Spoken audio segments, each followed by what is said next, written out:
Carpe diem, a Jegulus Podfic written by Els31 on AO3 and read by Heo Stories. Chapter 21 Homosexual Words of Wisdom. Summary: Regulus has a late-night gay crisis counseling session with Barty, then joins the Marauders at tennis. Let's get into it. Sirius, 1703. Hey Reg, it's Sirius. I don't know if you saved my number, so I just want to say thank you for coming over this weekend for dinner. It was really nice and it was good to see you. Sirius, 1703. I just read that back and realized I sound like a fucking old man. Sirius, 1704. Bronx has me spend all afternoon chewing my ass out since he left about how much of a shit brother I'm being. Sirius, 1705. Apparently, despite what happened between us when we were both living at Grimwald Place, because it was me who left it should be me who made the first move. Sirius, 1705. I kind of hate that he made a very good point about that, and I miss you, Reg, so fucking much. And now you're so close again after all these years, but fuck, I've never felt so far. Sirius, 1710. Saturday was really nice, and I'd like for us to find a way to be able to do that again. Sirius, 1717. You're my brother, Reg, and I know it took you a lot of strength not to walk away from Prongs when you found out who he was to me too, and I want to make that sacrifice worth it to you. Sirius, 1722. Please. Sirius, 1723. You don't have to stop being angry. Please just let me try. Sirius, 1755. I will grovel in the most annoying, persistent, dramatic way possible that will make you hate your life. Regulus, 1830. Grovel away. Sirius, 1833. Really? After all of that, your only response to ask me to grovel? Bluntly? Sirius, 1833. Are you joking? Regulus, 1841. What about me gives you the impression I'd be joking? You want to rebuild the bridge you so kindly burned when you were 16? Then start rebuilding, bitch. Sirius, 1845. Fucking hell, you're an absolute diva. Regulus, 1846. And you're the human equivalent of a participation trophy. Sirius, 1846. WTF?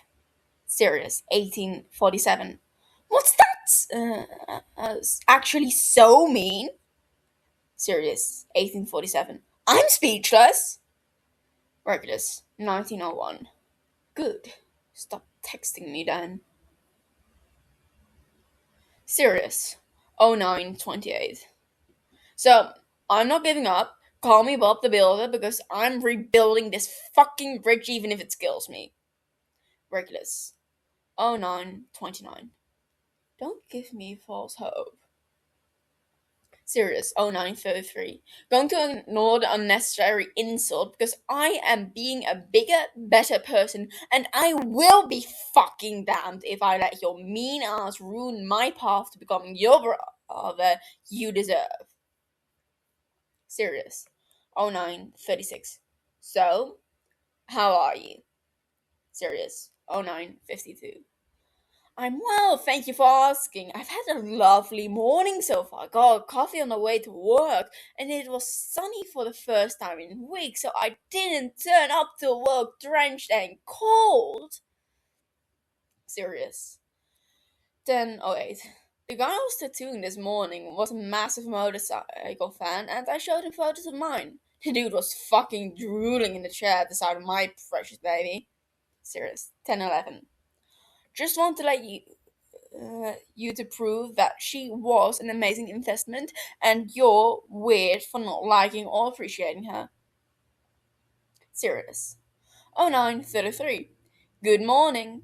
Bronx made me go on a run this morning before work, and now I have blisters on both my feet. Serious. 0934. Thought you'd appreciate reading that I'm in pain. Serious. 1348. Have you ever tried gingerbread syrup in your latte? Prong says you like caramel, so you definitely need to try gingerbread because it's fucking great. Serious. 1349. Mooney got me into it a few years back, and now I'm always picking it over caramel. Reckless. 2047. Good for you. Serious. 2055. He lives! Reckless. 2104. I'm at work. Apologies for not replying to your insolent text messages while I focus on caring for the unwell and keeping people alive. Serious. 2111. Gloating about the job again, I see. Reckless. 2301. Reading you had blisters on your feet was the best part of my week so far. Serious. 2346. Joke's on you. Remus brought me special blister plaster so they don't fucking hurt anymore. Regulus stares out his living room window with a sigh. The heavens above have opened up over London, and rain lashed against the window with a vengeance. His coffee mug is cradled in his hands, the ceramic so heated from the coffee that it's almost scalding his palms. He's only been awake an hour, and even the cold shower he took hasn't done much to wake him up for his upcoming night shift in a few hours. His head has a subtle thrumming ache pulsating through it with the glooming promise for a vengeful headache through his night shift tonight. His eyes feel heavy, his body slightly floaty from the lack of proper sleep. He slept so badly between shifts this week, and he knows the exact reason why. It was a phone call he got from Pandora Saturday night. He'd only been home from James's a few hours, was in the middle of completing a few house chores when the phone rang. It would have let it ring until voicemail if it had been anyone else, but it had been a few days since he spoke to Pandora, so he answered, expecting them to have their usual Sunday catch up and gossip fest. It was not. Well, it was a catch up of sorts, but with the way Pandora was borderline hysterical about the events that transpired the night before at the Leaky, it was not their usual light-hearted chat. Turns out there had been another hospital night out, one of which Regulus had declined, with the choice being between getting drunk at the Leaky or spend hours upon hours in bed naked with James. The decision has then been hard, and he'd skipped their usual Saturday night on the town. Everyone else had gone, but it turns out Regulus had missed the bust up of the year. Of course, he was not there. Regulus would have been gutted to have missed it if it doesn't sound like it had been absolutely catastrophic. Through Pandora's explanation, Barty and Evan had exploded at one another. Since the drunk night of sex back in February a month ago, apparently the two of them have been weird with one another. Pandora said the tension had been building, but on Saturday the entire thing reared its ugly head and the two finally lashed out at each other. They've been acting weird with each other ever since that night, Reg, Pandora had said. You haven't seen it because you have been spending your every waking moment at work or sleeping, but it's been horrible. They haven't met up, the two of them, and whenever we arrange a meetup together, one of them always bails last minute. Fucking hell, Richard groaned. Giles had gnawed at his stomach instantly. He has been MIA recently. It hasn't been all Regulus is doing, as he seems to have picked up shifts at the hospital that have put him on the opposite rota of his friends. This has happened before, only before James. Regulus made a bit more effort to meet the group around his working hours, even if it burnt him out completely.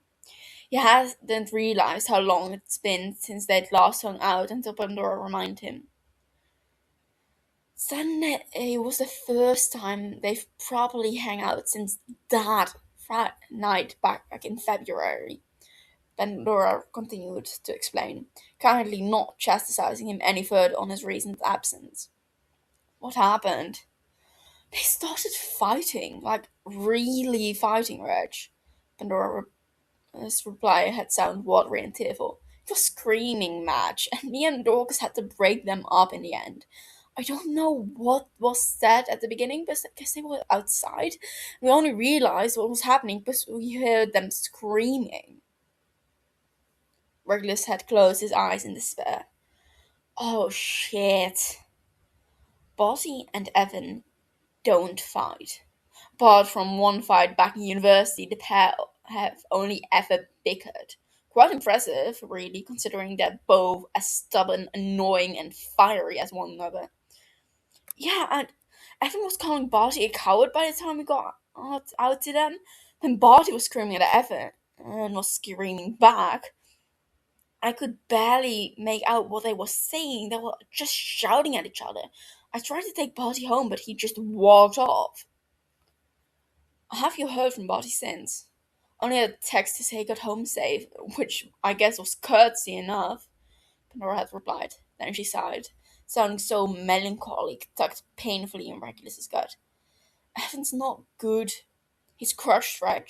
The whole thing with Barty is really hurting him. It's almost been a month since they shagged, Regulus murmured in disbelief. I know! I don't know what's going on with Barty, but he's going to lose Evan if he doesn't pull his head out of his ass. Do you think it's because he regrets it? Honestly? No. I don't think he regrets it, but I think he's scared shitless, Nora had confessed. Why? Because I think he's finally realized he likes guys too, and that main guy is Evan, and now he doesn't know what to do about it. Gay crisis? Of the century. Brilliant. Regulus had groaned in frustration. I've got to whip out the homosexual words of wisdom, haven't I? Pandora's sigh had been heavy through the phone. I'd appreciate it if you would. I'll try my best. Since that phone call, Regulus has felt severely distracted, unable to do much apart from text Bart and Evan, as Regulus has been on night shifts ever since the night after Pandora's phone call. Regulus is feeling impatient. Pandora phones Sunday, and while it is now only Wednesday, Regulus is feeling the unspoken pressure to get his two best friends sorted. Typically, the one time Reckless is desperate to find time around shifts to meet up with the two of them individually to grant them some of his homosexual words of wisdom. They're on days at the same time that Reckless is on nights. Their shifts are running complete opposite, and there is only a small window each day that they're all even awake at the same time, let alone available to text back quicker than an hour apart. Evan, unsurprisingly, has been managing to make even the most mundane text exchanges sound sad and droopy. He's acting every bit the wounded kitten that Pandora had described him as. Ridiculous actually prefers when Evan is angry than when he's sad. Angry Evan is entertaining, impressive, and actually quite attractive. Sad Evan honestly makes Regulus want to jump off a cliff with him. Both are irrational and impulsive, but angry Evan is easier to ground and make sense with. Barty's text replies, also unsurprisingly, have been belated and cheery, acting as if everything is fine and the entire friendship group isn't crumbling because of the two of them couldn't keep their fucking dicks in their pants. Truthfully, at this point, Reckless is wondering if it would be more effective if they got the two of them in the same room and banged their heads together, or locked them in and let them fight until they either shagged again or killed one another. Pandora is working on Evan, making sure their friend is comfortable and aware that what he's feeling is okay and nothing to be bloody ashamed of. That leaves Regulus to try and get through to Barty. Of course, when Regulus confronted Pandora about why he is the one who's being given the hardest egg to crack compared to Evan, Pandora had given him a very convincing and ego boosting speech about how Regulus is the best prepared to get through to their friend. After Regulus's head had shrunk from its brace, he realized that Pandora basically said he was the only one sharp and blunt enough to get through Ed Barty's impenetrable walls. Also known as, Regulus is just as much of a bastard to get Barty, who's also an insufferable prick, to listen to him. It's a compliment, but it's also not. Regulus isn't really sure how to handle this. To be honest, sure, he's gay, but that doesn't make him a bloody homosexual extraordinaire. He likes dick and men instead of vaginas and women. That's it. He's not sure what Pandora is expecting him to do in this supposed gay crisis counseling session he's been told to use to fix whatever is going on with his two best friends. Regulus had a fairly boring realization when it came to his sexual preferences. He was never granted the opportunity growing up to ever think about sex or girlfriends or boyfriends, considering his whole focus was getting through the day without his parents killing him. Having no contact to the outside world beyond the walls of Grimmauld or the house in France meant that he never developed any crush or attractions growing up. Sure, he'd heard Wilburga and Orion muttering nasty comments about homosexuals and gay marriages, but it hadn't occurred to him that any of it would apply to him until he moved to London and realized he liked Dick. Regulus went from feeling nothing about romance and attraction to understanding nothing about relationships and sex to moving to London and kissing a man when he was drunk once on a night out with Barty and Evan. They'd asked if he was gay, and a few drinks later, and Regulus, who had been drunk and bored and suddenly daring, had shrugged and said, "Yeah, I guess. Problem?" Neither of them had a problem with it, and that was that. On the following nights out, pubs, clubs, or drinking, they played wingman and caught the attention of blokes for Regulus instead of women. That wasn't a journey or a struggle for Regulus, which he supposes is quite impressive considering everything else in his life he had to fucking wade through. Still, small miracle compared to the rest of the chaos. His discovery of his gender and people he likes in bed just happened naturally. To Regulus, he likes to consider it as natural as it would have been for a man and woman kissing. It just happened. Simple, natural, accepted. He'd felt a sense of fear when it came to people other than Barty, Evan, or Pandora knowing, but Dorcas had squashed that fairly quickly when they met during their training together on the neurology ward.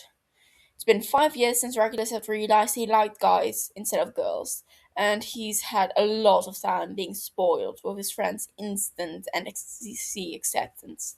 He's become so comfortable he's almost forgotten what it feels like to be scared of something like a new craving inside you.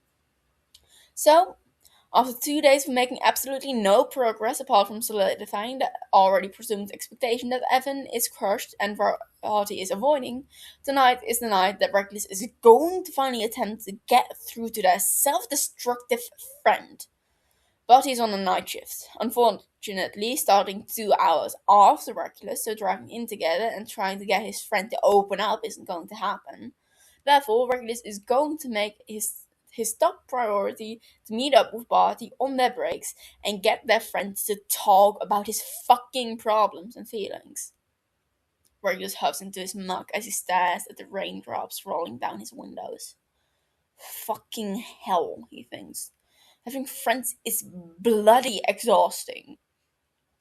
Regulus's monologue about the grief of being a good person is broken when he feels his phone buzz in his pocket, and when he finishes it out, he rolls his eyes at the name on the screen.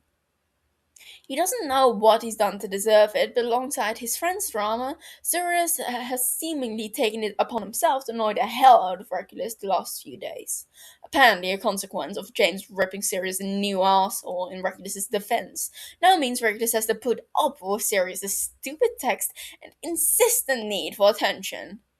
Regulus wants to be flattered and smug about the idea of James standing up for him, for defending him against Sirius after the meal on Saturday, but Sirius's idea of building bridges so far is just spamming Regulus with live update text until he gets a reply.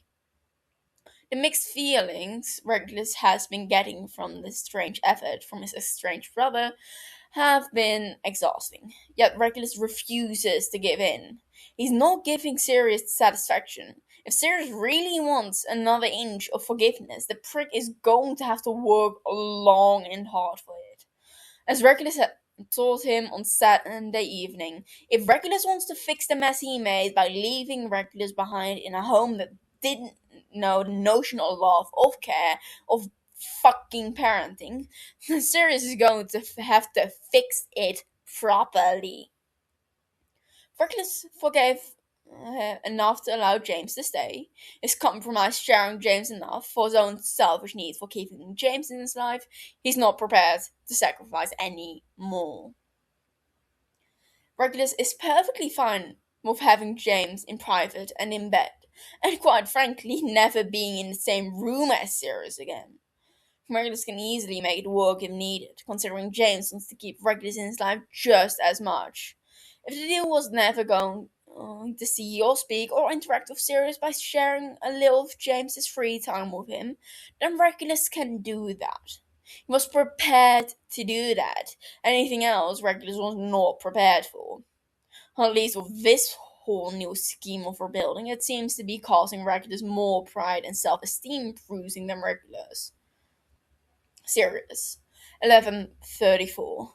Just realized I lost my chapstick on the way to work today. Now I feel naked. Sirius, 14:27. Never mind, my client let me borrow me chocolate milk, so the day is looking up. Sirius, 17:04. Day is not looking up anymore. Sirius, 17:04. Was just headbanging in the bathroom and I headbutted the sink. Sirius, 17:04. Punk rock is dangerous. Regulus rolls his eyes again. He drains his coffee, then types back. Regulus, 17:12. You're the reason God created the middle finger. Sirius, 17:13. Fuck you, Wretch! I'm concussed! On the bright side, Sirius texting all the time to build bridges means that Regulus can insult him with free will. Deciding he's had enough of Sirius already today, Regulus drains his coffee and brings a very slow routine of getting ready for work. He throws some leftover pasta dinner from the night before into the microwave and puts a bowl of food down for Sylvester. He eats the pasta on the sofa while reading a paper chapter of a book Remus gave and recommended to him over the weekend. After, he gets dressed and begins to commute to the hospital. Despite her not being on the same shift as him, he's relieved to see Effie is the one giving him the handover when his shift starts. The day sounded like it went smooth, and Regulus always knows it's going to be marginally easier night shift when either Dorcas or Effie had been on the day shift, as they always make sure to leave the ward in order when they go home. Is someone staying with 401? Regulus asks, eyes flicking over the handover sheet. They've got a Mexican patient who suffered a stroke, but unfortunately doesn't speak a word of English. Normally manageable during the day with the translators able to bounce between departments, but like everything else within the hospital and healthcare, the night shifts are left barer than a stripped skeleton. Pigs would fly before they employed translators overnight. Ironically, the only person on the neuro ward who can speak Spanish is Effie, but she's going home and leaving Regulus with nothing. Effie nods. His daughter is with him. She speaks limited English, but enough. She's actually quite good at French, so it might be easy to explain anything needed to her like that than trying to do so in English. Burgess nods. French he can do. Slughorn said you handed in some coursework on Monday? Effie asks. Burgess nods again tiredly. Not a module done. He's on shifts tonight, right? He is, she smiles. Well, I don't wish poor health on anyone. I hope to come in tomorrow to find something happens to an unfortunate sore of night. That means you got to assist on surgery. Burgess smirks. Only can hope. Well, good night, darling, she says as she stands back, audibly cracking as she does. I hope you have a good shift and be nice to the HCA with red hair. She's new and very shy. Oh, good, Rex drawls, rolling his eyes. New and shy is a nice way to saying shit and incompetent. Can't wait. Be nice, she repeats, but she's smiling down at him. Patience is a virtue, Dr. Black. Patience is a myth between the second and 12th hour of a night shift. She tuts softly, shaking her head. You're 3 staff down tonight. Try to not make it 4 by having one run out crying. I'll try my best. I'm sure you will, she nods. Regulus. 0128. Fancy taking a break? Body. 0128. What about to ask you the same thing? Reckless must admit he's surprised but also relieved. Barty thinking the same thing means he most likely has no idea of Reckless's awareness of the situation with Evan, and therefore his ulterior motive.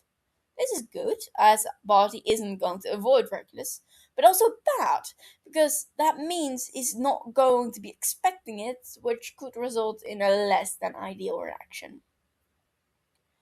Barty, 0129. Food or smoke? Reckless, 0129. I've got both. Whose mess room are we choosing? Barty, 0129. Yours? I've got a nurse napping in mine. Reckless, 0130. How generous of you. Barty, 0130. I know, I surprised myself too. Be down in 5. Reckless, 0130. Meet you there. After pocketing his phone, Reckless finishes the observation notes he was writing before he began texting Barty. He lets the nurse know he's going on a break, who nods happily and steals his swivel chair almost as soon as he stood up.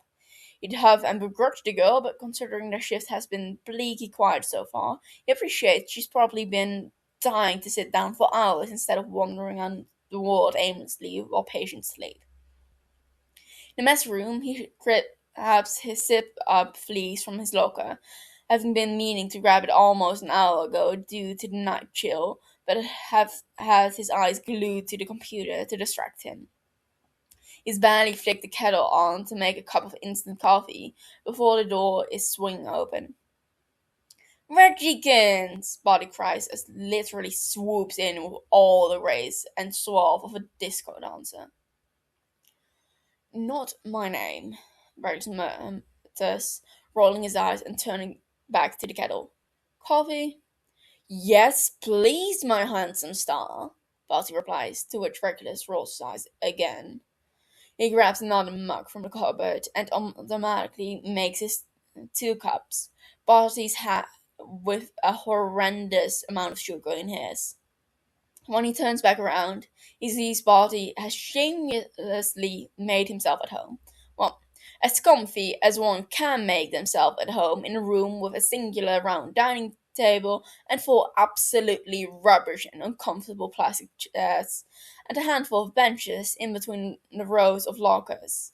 As always, Barty has forgone the horrible table and chairs and instead planted himself on the floor, propped up against the first wall of lockers, and his long legs stretched out in front of him.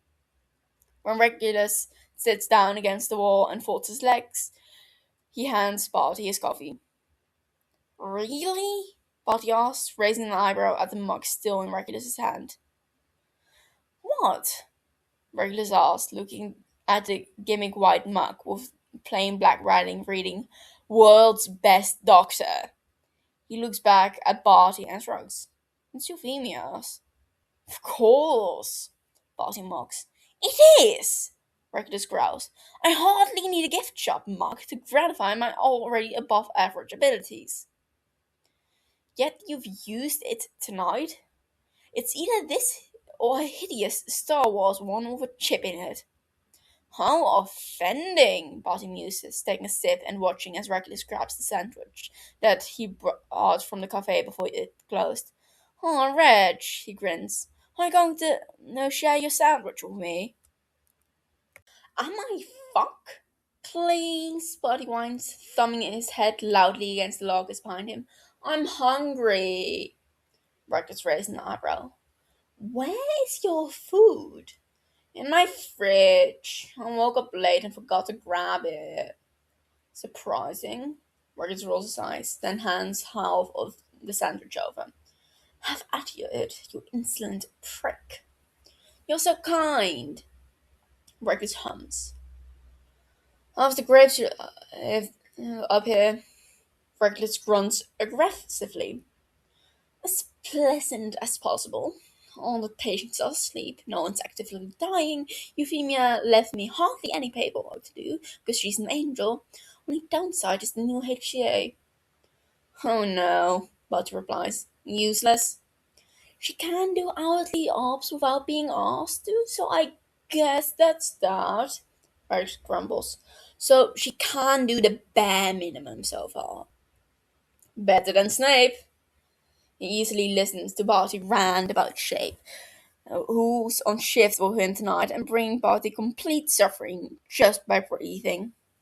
So, Regulus says later, voice sickeningly casual. Been up to anything exciting? Apart from terrorizing nurses and making offending finger movements behind Snape's back at or shift. Barty pauses, mid-sip, eyes flicking to Regulus's face sharply. You spoke to Pandora. Well, shit. Regulus mentally shakes himself. No going back now. Yep. Regulus nods firmly. She seemed pretty upset too. Barty scoffs, shaking his head and his jaw clenching momentarily. Regulus can see his friend is angry. His eyebrows are pinched and his whole posture has stiffened, as if his father had just abruptly walked into the room. His hands around his almost finished mug of coffee are tight and clenching. Voice coming out soft, Regulus asks, What the fuck happened? Barty just shakes his head. It's complicated. That never faced us. We're a group of four built on shitty complications. Regulus shrugs and counts it as a win when Barty flashed him a small quirk of his lips. Go on, see if you can raise the bar a bit. Barty sighs loudly, shoulders loosening so suddenly he slouches. I think I fucked up, he admits. How bad? Me and Evan shagged last month, Barty says on a heavy exhale. Regulus schools his expression makes sure to show no reaction. Clearly Barty isn't aware Regulus knows, but at the same time, he's pretty sure a face of shock and surprise isn't going to help Barty explain what the fuck is going on in his head right now. It just happened, and I didn't really know what to do about it, so just carry on as normal. Okay, Regulus nods. Kind of figured that, he thinks. But Ethan doesn't want to carry on as normal, Barty murmurs. Useful fan is right to, Barty. Regulus probes gently. I know that! Barty cuts him. Snaps sharply. Do you think I feel so little that I'm not fucking freaking out about shagging my best friend? I never said that, Regulus placates. But why are you freaking out? Because I... Body cuts himself off with an animalistic growl, roughly running his hands through his hair. Because Evan's not gay, and I don't want to be. You. Regulus clears his throat and winces slightly. um, I hate to say it, Body, but what you guys did is pretty fucking gay. Fuck you, Reg. Potty snarls, but it holds no heat behind it. He wants to talk, wants to get this off his chest. He's just been waiting for someone to listen. Reckless is happy to be that person right now.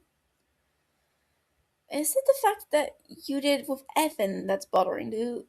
Or the fact that you did it with a guy? Reckless asks when he sees a flash of pain in Artie's expression. Sees how his shoulders roll forward as to protect himself. Reckless thinks he finally understands. Or it's the fact that you enjoyed it. Fergus knows Barty isn't homophobic. Fergus isn't worried this is anything to do with Barty not accepting homosexuality in other people.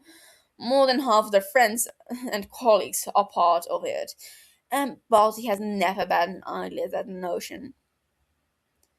Fergus thinks he knows what's the problem now. Barty isn't bothered by other people being gay.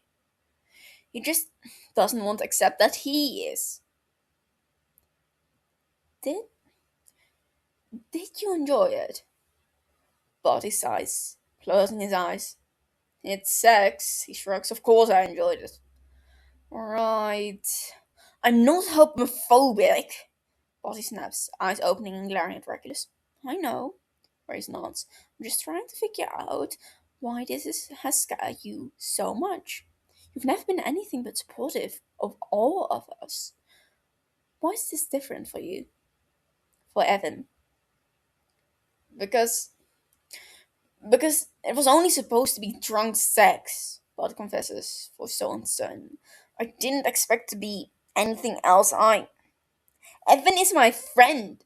My best friend. We've been friends for years and now it's not ruined. Regulus argues gently. I think it is. Baldy grimaces, looking physically pained. He hates me. He hates you right now because you're trying to forget about it. Rectus explains. Because you've been avoiding him, making him feel like what's happened between the two of you is something to be ashamed of. Should be ashamed. Never be ashamed. Barty snaps.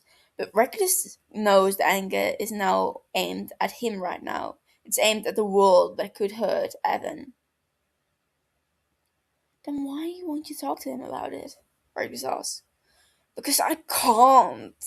Barty croaks. I don't know how.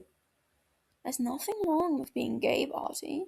I know you've accepted the rest of us, but you can accept it yourself too. Barty closes his eyes, his face twisted in a grimace. Regulus knows none of this is meant to offend him, and he's not, but he feels a pinch in his gut knowing that his friend is struggling with something that they've all worked together to make the rest of them feel acceptable with. I'm going to make us another coffee, Regulus says, getting up and taking the coffee mugs. He's halfway through making them when Barty speaks again. I think I've been gay for a while. Regulus almost drops the milk in surprise. He looks over his shoulder. Oh? Yeah, Barty murmurs, eyes on the floor in front of him. Tread delicately, Regulus, he tells himself. Tread very fucking carefully right now. Since when? University. What? Fergus shrieks, spinning around to face him. That was years ago? I know, Barty grumbles. This is the problem. I've been doing everything I can to fucking ignore it. Because it was one guy, and I was sure if I checked enough girls, then the fucking feelings would stop. You tried to repress your homosexuality by becoming a slut. Yes, Barty growls, and it fucking worked. Until Evan, Barty clenches his jaw. Yes, he mutters. Until Evan. Regulus sits back down and hands Barty his fresh drink. Regulus lets all of this new information sink in. Suddenly, curiosity sparks inside Regulus. Who? He asks. Barty looks up confused. What? Who's in the university? Regulus asks. Doesn't matter, Barty murmurs. Regulus raises an eyebrow. Don't get shy now, Crouch. You're an insufferable prick, you know that? Yes, and you're a repressive man-whore.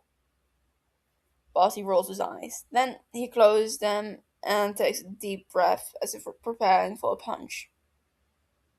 It was you. Greg is pretty sure his brain short circuits. He almost drops his coffee. Me? When?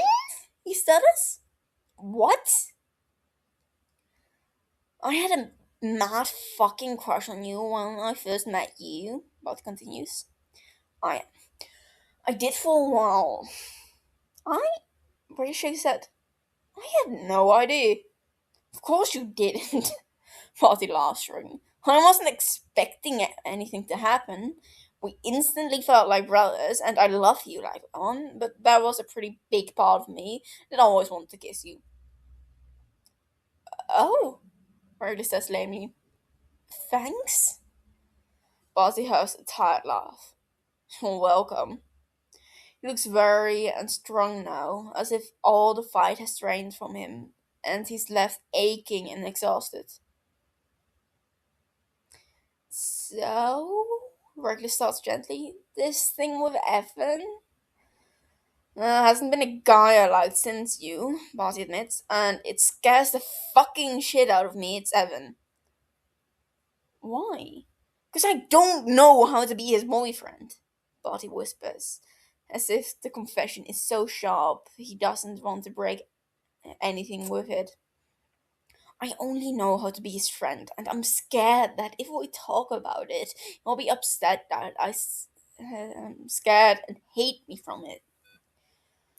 But he not talking about it is what making him upset, Ruggles counters. Do you even know what he wants? Marty shakes his head. He called me a coward on Saturday. That's what the fight was about. He called me a coward and a piece of shit. Regulus winces. Ouch. It's true. Harsh, but yeah, true. I think you just need time, Regulus assures, but clearly Barty does need more time to get his head around something he's been ignoring and suppressing since he was 19. You need time to accept it within yourself, and as much as it hurts Evan right now, he will accept it. He's your friend before anything else, and he'll want you to be okay too. You just need to fucking talk to him. Yeah, Barty closes his eyes. I know, I'll promise I'll talk to him. Good. Burgess nods. Look, I need to get over this pretty fast because I can't wait to tell everyone I was okay awakening. Fuck off! But he's also laughing and grinning from ear to ear. I think that might be my best achievement, yes. Seriously, go fuck yourself. Do you still want to? No! Why? Burgess asks, feigning offense. What changed? I've got to know you, Marty hisses, and I realise you're a massive prick. I am? Oh, I have. Give me a smoke, Barty demands as he stands up. I want to go out by myself. Nah, Marty grins. Let's go out together. We're officially gay best friends. I like girls too, Barty argues, looking down at him. Good for you. Burgess shrugs easily. Right now, though, we're gay best friends. You owe me.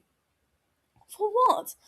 For having to listen to all three of you bitch to me about yours and Evan's gay fucking crisis.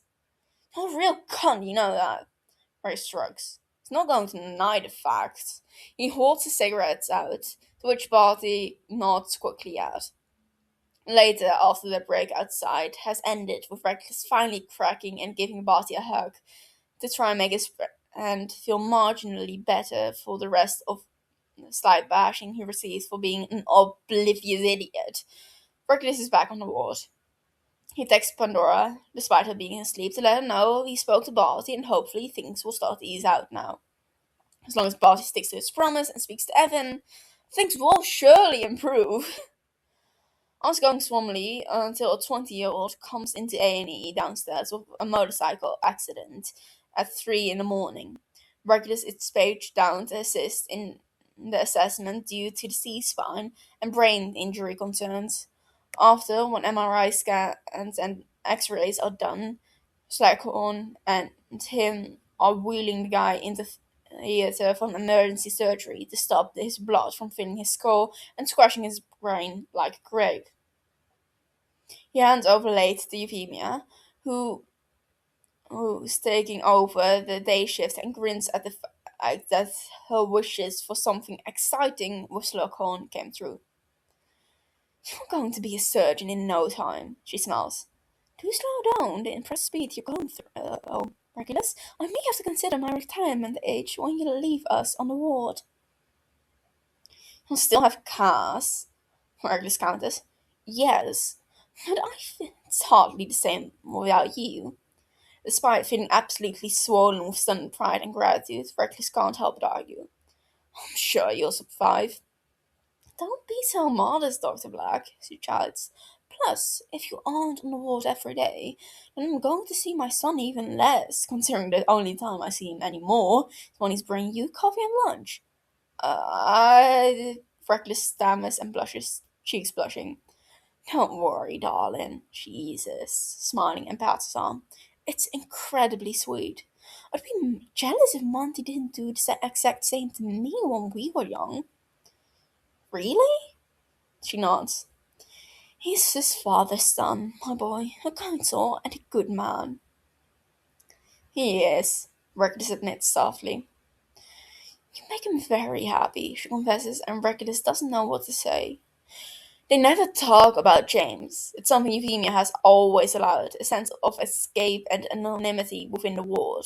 She's never spoken about James or Sirius or the drama between the three of them. She's been supportive and kind, of course, and Rectus never doubts she would be anything else. Go home, darling, she continues. Get some sleep. Right, Brace croaks. Have a good shift. Always, she winks. Burgess is in the middle of getting changed in the locker room when his phone buzzes. Barty, 0831. You finished late?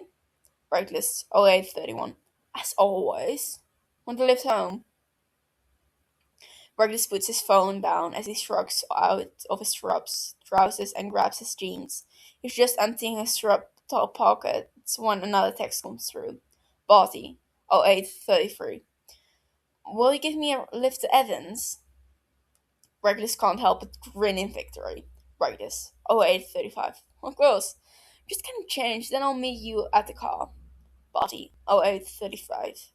Thanks, Reg. Regulus gets changed as fast as he can.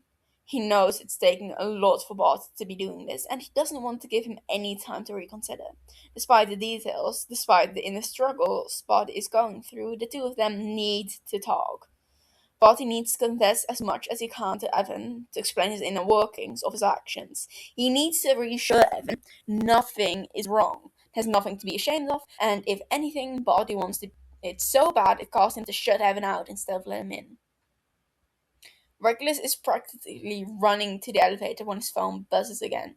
His heart dropped with the trepidation that Barty has changed his mind. He scrambles for his phone. He groans out loud when he sees it's not Barty but instead Sirius. Again. Sirius, 0841. You any good at tennis? Regulus, 0852. I'm good at everything. Sirius, 0853. Arrogant prick. Regulus rolls his eyes. Sirius, 0853. Want to come and play a few games with us this weekend? Sirius, 0853. I'll warn you though, me and Prongs are slightly competitive. Regulus, 0854. I'd rather be pecked to death by a flock of angry hummingbirds. Serious, 0854. Wonderful, I'll take Explorons, he said yes. Regulus rolls his eyes again, but pockets his phone without replying. He's not going, no matter what Sirius tells James. Tennis? Is he fucking joking? Why would Regulus, in any sense of clarity, ever want to play tennis with his estranged brother? Regulus wouldn't even want to do with James, let alone with the group of them and their stupid nicknames for one another. There is absolutely no way that Regulus is going to tennis with his stupid brother.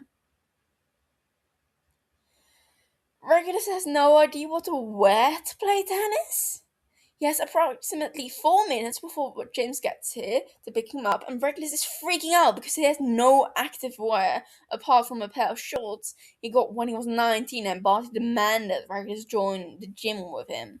Where Regulus went twice, hated every moment, and then refused to go again. He couldn't even be sad about the wasted money of the membership. Regulus's wardrobe is sophisticated. He has pea coats, knitted jumpers, shirts, and slim fitted trousers that make his ass look great and his legs a mile long. The only shoes he has are boots or Oxford shoes because he has style. He is not active. He doesn't have the time to be bloody active. He walks, sleeps, eats, and drinks. His exercise is whatever he does in bed with James, and that doesn't require clothes. Therefore, Regulus has nothing to wear. The shorts, by some miracle, still fit. It's going to be cold, but he absolutely refuses to wear sweatpants out like some common slob. He may not be the same posh what he used to be when he lived with his parents, but he still has some dignity, and wearing sleepwear out of the house is not acceptable. Regulus doesn't do things like tennis anymore. Sure, Barty and Evan are pretty sport orientated. During their times at university, they indulged in some weekends playing badminton, tennis, or even on a few occasions football, though they had always ended with only Evan and Barty playing and Pandora and Regulus watching. Ever since they qualified, their time together as friends have consisted of drinking, eating, and socializing. Regulus doesn't like to make them sound like alcoholics, but when there is only ever a few days in a month when they all have a night out and a day off together, they like to indulge in a night at the Leaky, where they can let their hair down and dance. Therefore, not only is this nerve-wracking due to being something Regulus has never done without his three friends, but also having to do it with his boyfriend, a strange brother's boyfriend, and a feisty Scottish man that Regulus has only had the joy of meeting twice, and even then Regulus hasn't spoken to him. So yeah, Regulus is freaking out. Not helping by his lack of appropriate wardrobe, Fergus has only just got one of his cotton long sleeve tops he wears underneath his scrubs on when he hears the front door open. Reg, James calls out. Coming, Fergus replies, quickly exiting the bathroom. James is standing by the sofa, phone and car keys balanced in one hand. He's dressed in a black hoodie and a pair of grey shorts that look like cut-off joggers. A set of red runner shoes and white socks pulled up. His hair is its usual mess that makes Regulus twitch to run his fingers through it and tug on the locks. You ready? He asks. Then his eyes track up and down Regulus. Finally, they meet Regulus's own eyes, and he smirks. You look good in shorts. Regulus doesn't. His legs look like two pale toothpicks poking out of a pair of shorts, disappearing into a pair of white socks. He resembles a chicken more than he does a human at this rate. Still, Regulus blushed because the hungry glint in James's eyes makes his stomach flip. I have nothing to wear, he says. James frowns. What about what you're wearing? It's March. I'm going to freeze.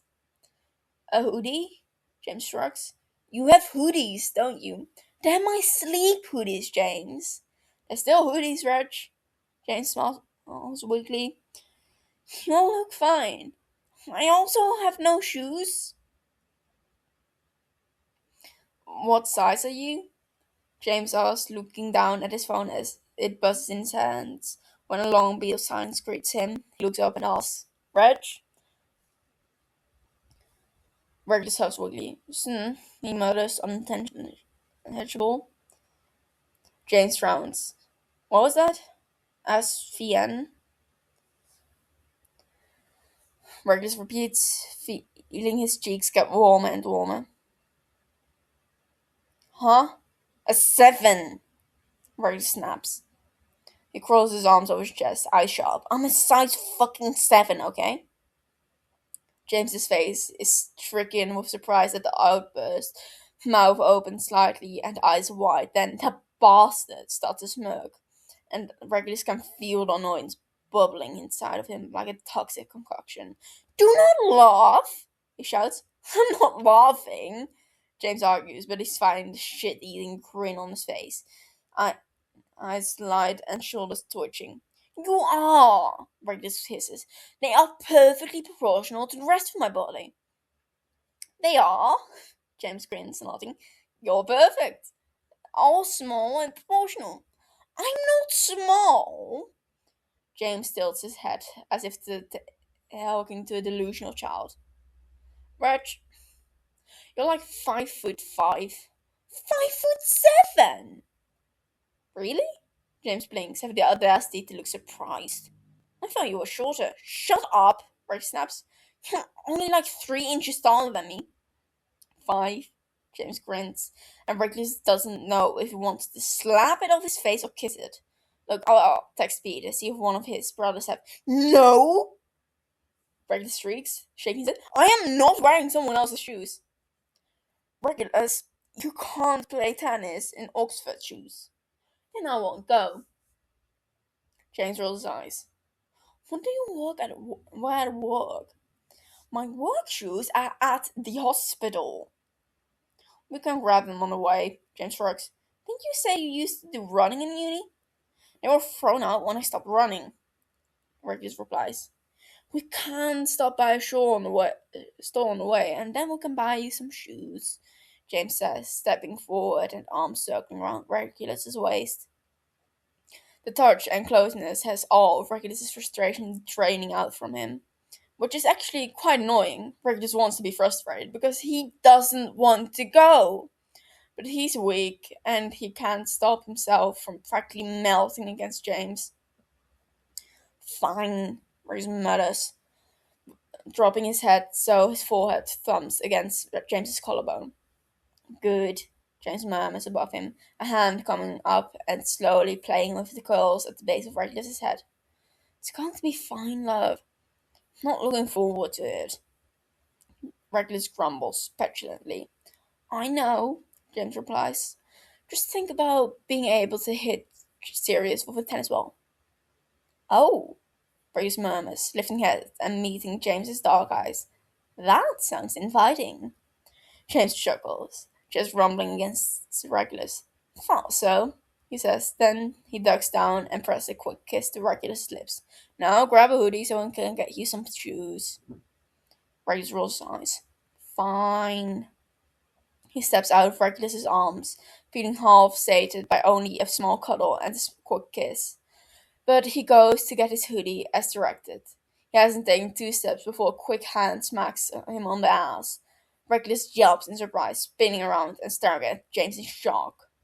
The tall man smirks, shrugging. Sorry, couldn't resist. Regulus rolls his eyes.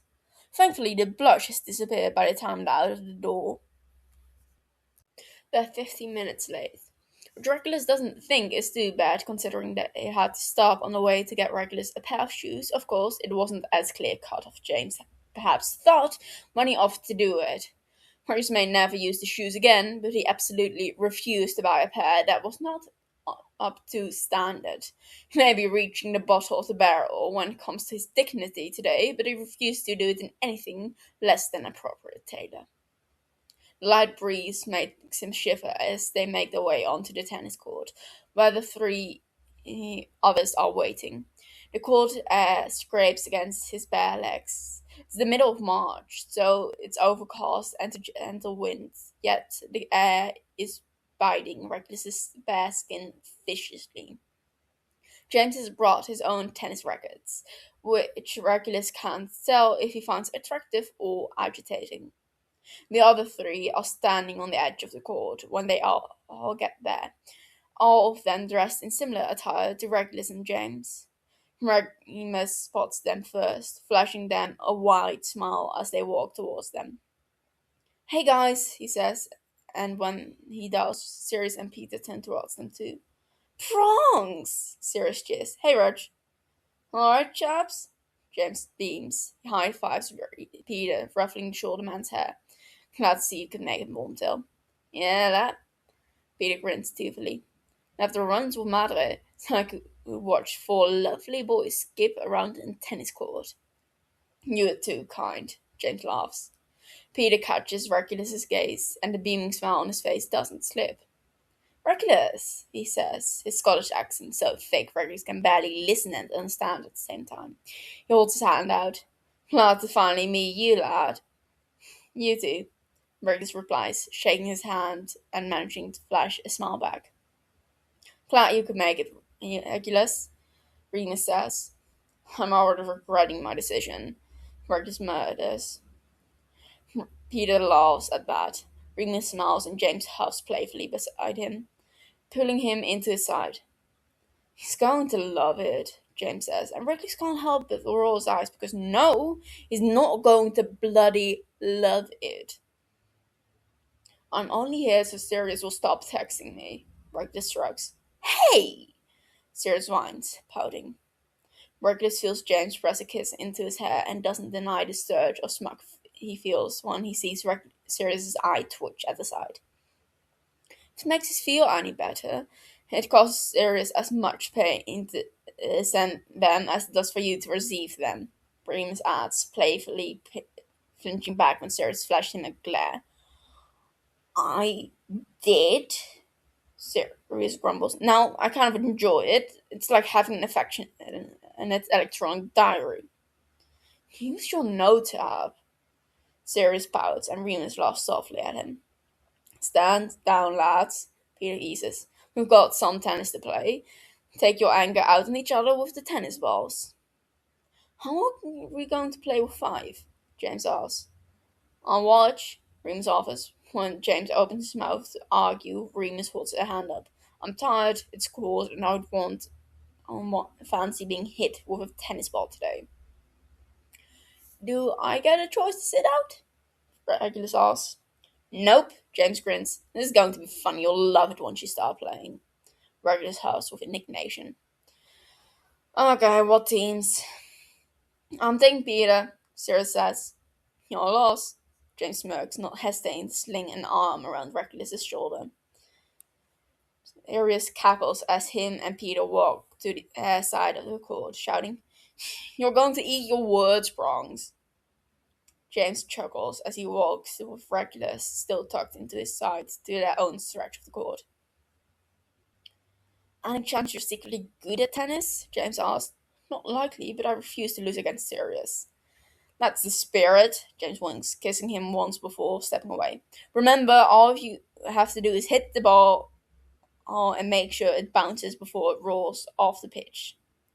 Marius can't help but instantly shiver at the loss of heat from James's side and arm against his body. Are you good at tennis? I'll let you decide that. Turns out, James is good. His movements are flawless, effortless, fluid, and he barely moves across the court to hit the ball. He rarely misses, swinging the bat and moving his feet with the grace of a dancer. Sirius is good too, annoyingly, and Regulus realizes that if the two of them were together, they'd be a real challenge to beat. Peter is as useless as Regulus. He misses almost every time, though he doesn't look like he's trying any more than Regulus. The other boy seems to be more than happy to stand back and let Sirius take the court. The game is mostly James playing against Sirius, with Peter idly joining in when the ball comes near him, and Regulus standing behind James with his hands tucked into his armpits against the court. Regulus can't take his eyes off James, especially when James's hoodie comes off, revealing a tight-fitting black shirt that makes his biceps bulge and his shirt muscles in his broad, strong shoulders stretch the fabric on his back. Regulus's face is warm as he concentrates on not drooling at the side, because James' look is absolutely fucking edible. Slightly sweaty, cheeks red from exhaustion, hair flying in curls bouncing with every swing and swipe he makes at the small ball. Despite being marginally turned on, Reckless also can't help but appreciate how carefree and happy James looks. He's having fun, he's laughing, he looks so comfortable and jolly that Reckless can't even begrudge that he's standing in the court to witness it. It's for the us 30, Sirius says as James collects the ball from the corner of the court. What? James scoffs. No! You have 30, we have 40. Mooney! Reset to 0, Remus replies. Sirius huffs, but they both nod in agreement. Regulus pretends he understands what's going on. It begins again, this time Peter contributing even less on Sirius's side. At one point, Sirius hits the ball so hard the tennis racket goes flying out of his hand, making James bend over and cackle with laughter. Reckless sees Remus looking fondly at Sirius as he retrieves the racket that landed close to him. You're an idiot, Remus says. I'm trying my best. Sirius grins, bending down to kiss him. Reckless looks away in time to see James stepping towards him. Are you going to help by any chance? Why would I? Reckless replies. I'm finding far more entertainment watching you play. Are you calling me shit? James gasps. No, Reckless smirks. I'm just enjoying watching you get hot and sweaty. James blushes hard underneath his already flushed cheeks. Then he grins. Try and hit the ball in this set? Will we win if I do? We're at a tie, James says, so yes. Reckless nods. Then I'll hit it. He refused to lose a game of stupid tennis against his brother. The next game is quick. James and Sirius continue to do all the work. The ball is bouncing between their rackets faster than before. Their faces pinch in concentration and competitiveness. Then the ball comes hurling towards Reckless, who swings automatically, hitting the ball, and the vibrations from contact make his wrists tingle. The ball ricochets, flying over the net and bouncing off the court floor. Sirius lunges for it, then diving quickly, but the ball rolls off the court before he can catch it. Yes! James roars, throwing his hands up. Fuck! Sirius swears, chasing the ball. Reg! James cries, turning to Regulus. He takes 2 steps forward and then swooping Regulus off the floor, legs hanging limply as he spins him around. Holy shit, baby, that's fucking wicked! Yeah? Regulus replies stupidly. All thoughts in his brains have scattered at the way James was literally scooped him off the fucking ground. Regulus can barely resist the urge to wrap his legs around the other man's waist. We're not alone. We're not alone. We are not alone. James puts him down, still grinning from ear to ear like an idiot, face so lit up, one might think Reckless gave him an winning lottery ticket instead of one good hit at a friendly tennis match. You're amazing, James brews. It was a lucky hit, Reckless croaks. I'm not talking about that, James murmurs, kissing his nose. Reckless is pretty sure he's blushing to the tips of his ears, so he quickly turns his face into James's neck and pretends to be chasing warmth instead of privacy. What the fuck was that? Sirius shouts. Reckless lifts his head, turning so he's tucked under James's arm and meets Sirius's eyes across the pitch. His brother looks fuming, and it's great. I told you I'm good at everything, Reckless replies, barely refraining from smirking when he sees Sirius's face become pinched in frustration. You don't even play tennis! Reckless shrugs nonchalantly.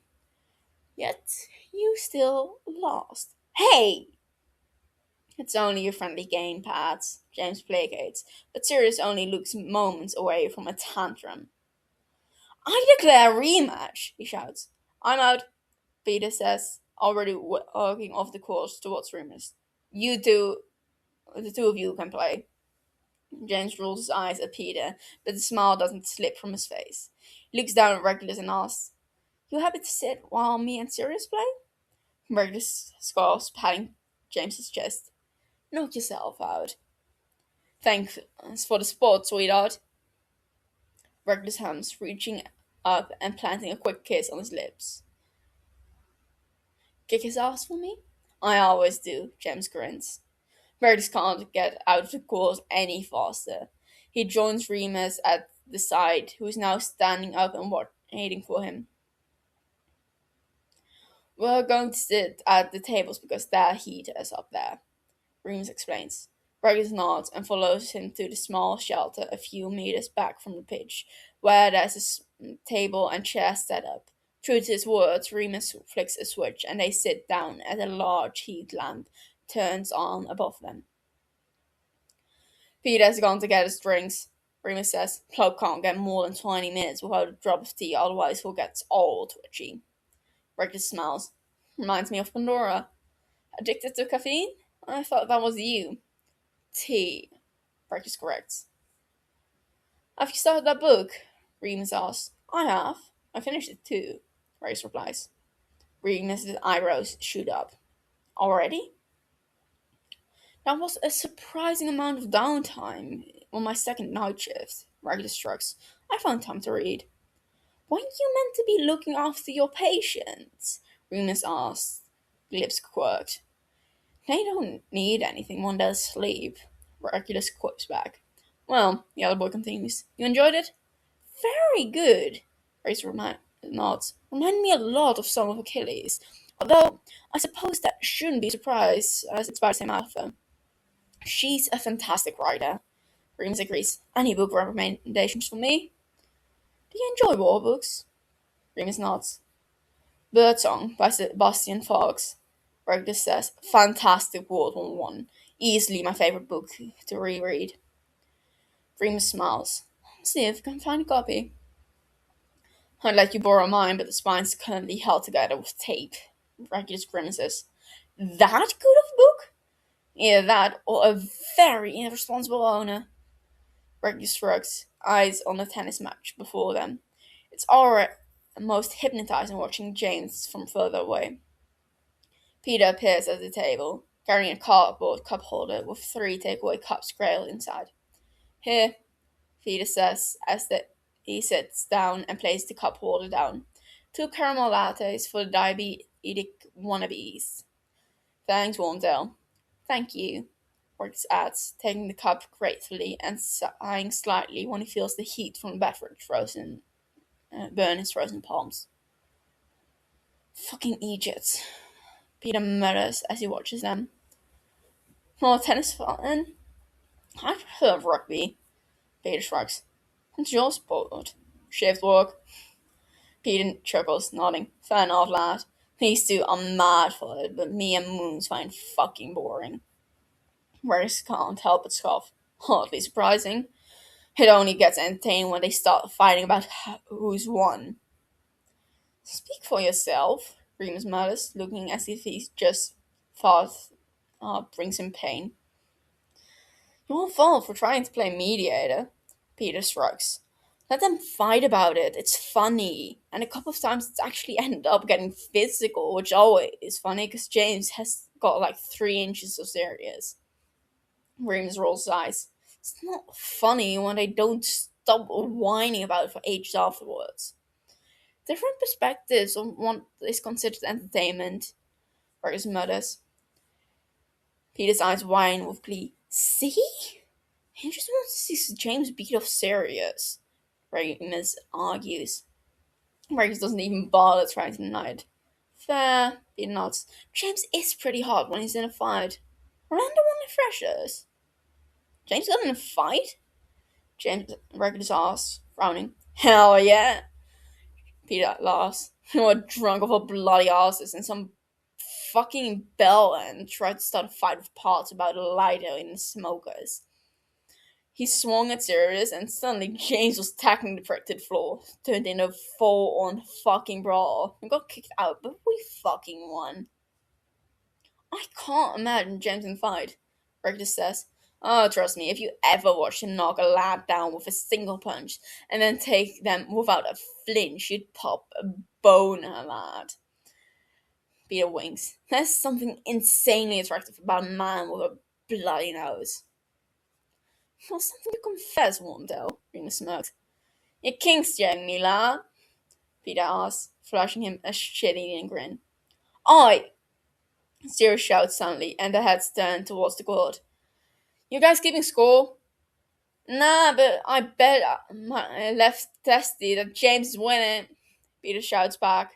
Before Sirius's face can morph into anything other than victory, Remus is adding, He's lying, Pat, we haven't been watching.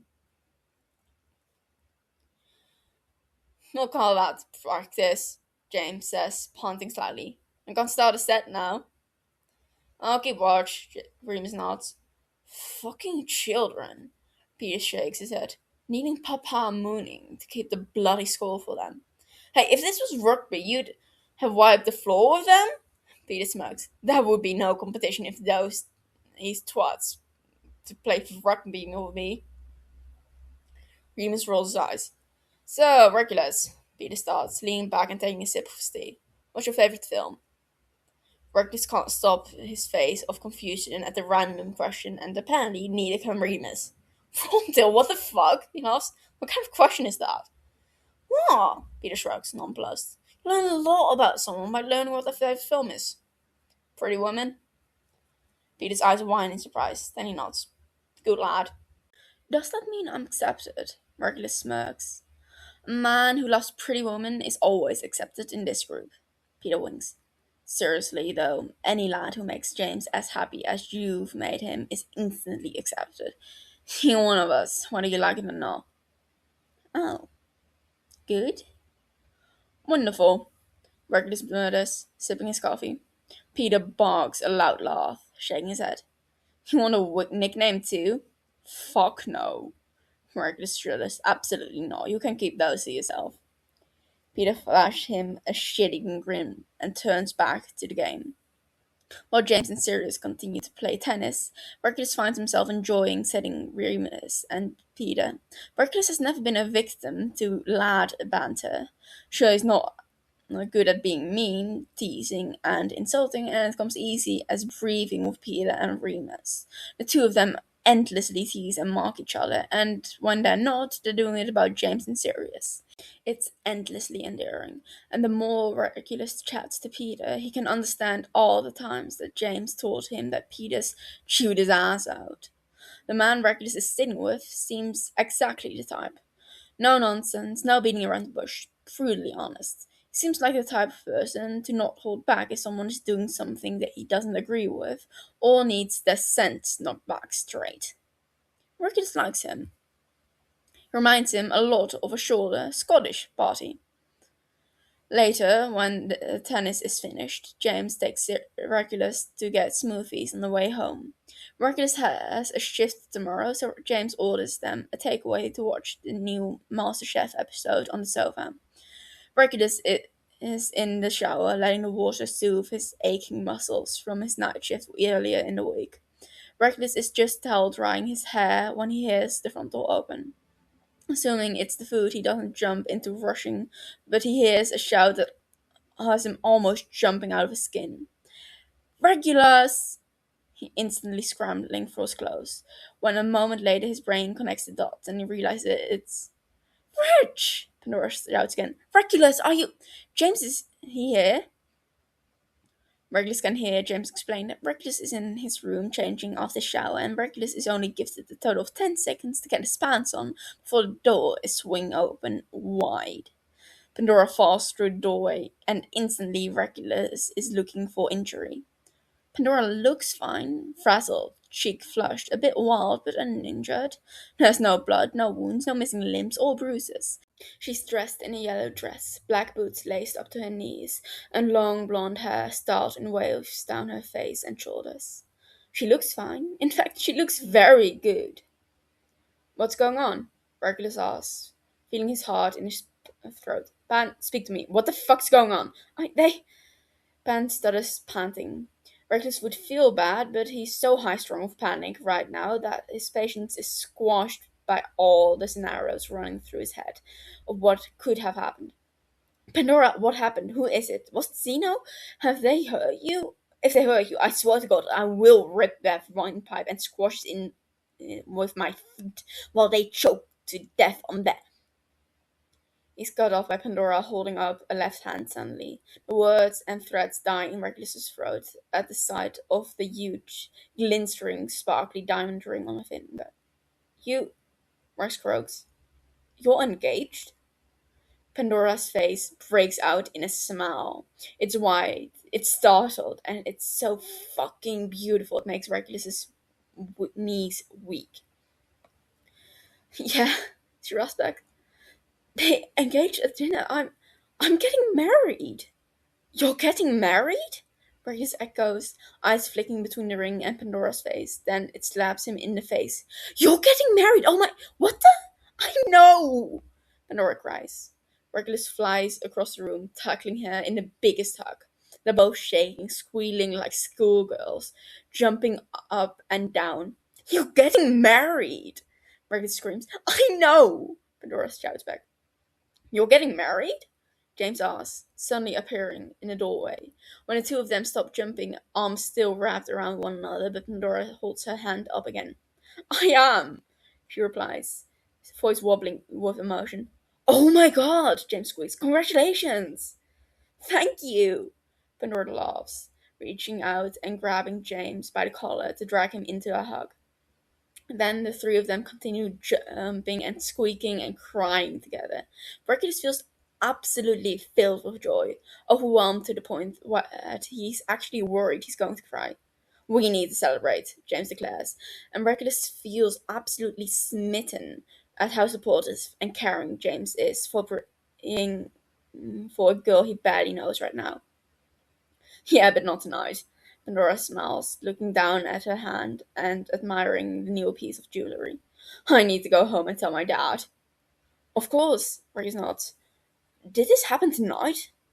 They proposed at dinner, Pandora explains. It was so perfect, Reg. Good, Rex kisses her forehead. It had better have been bloody perfect. Dinner? James echoes. Did you come straight here? You didn't ditch them at the table to come tell me, did you? No, Pandora cries, slapping his chest. Of course I didn't. We went on her way home, and I told him I couldn't go home without telling you tonight in person. Thank you, Marcus whispers. I'm so happy for you. For you both. Thank you, Pandora sniffs, eyes watering, but smile still so bright. Pandora, his precious, perfect Pandora, is getting married. She deserves the world, and Xeno better step up and make sure they provide her with it. Bertus doesn't care how much she loves Xeno. If they break her heart after being gifted with something so exquisite, they'll be hell to pay. But for now, he's just going to be happy because amongst the fighting between their best friends, the sexuality crises, and the feud between two brothers, this is what they need. They need something good, and Pandora is the perfect person to be granted something so wonderful. And that's the end of chapter 21. I hope you enjoyed.